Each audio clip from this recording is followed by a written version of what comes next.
coming to you from Scotsman's Valley today. This holds a lot of memories being out around here. This is right in the heart of where I grew up. Morrinsville's over that way, Matamata's over that way, and Hamilton's down this way.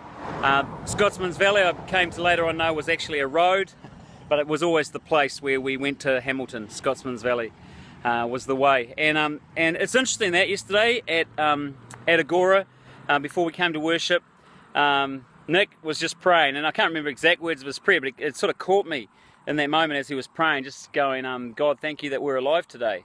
Something to that effect, and I was like, oh, yeah, thank you, God, that I'm alive today.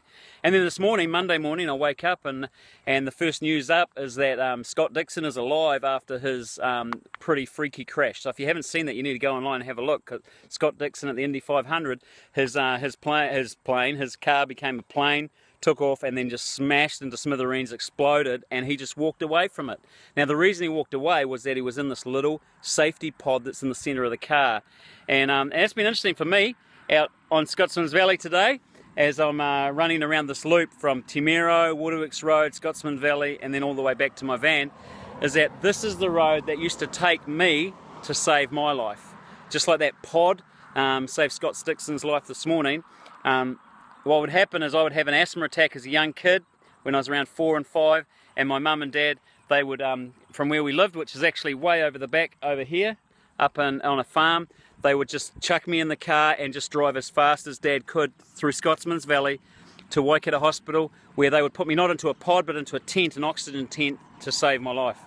And apparently that happened 22 times. And so, I don't know, I just was thinking today, like what Nick prayed yesterday, thank you, God, that I'm alive today, and the next day, and the next day. And it's remarkable to think for all these years that I can be out here running around crazy, when as a little kid, 22 times I went not knowing, my mum and dad not knowing if I'd make it through, being out of breath, and yet I continue to have breath of life today. So just so thankful to God that He has given me life today, He's given you life today, and you know what He gives us this day?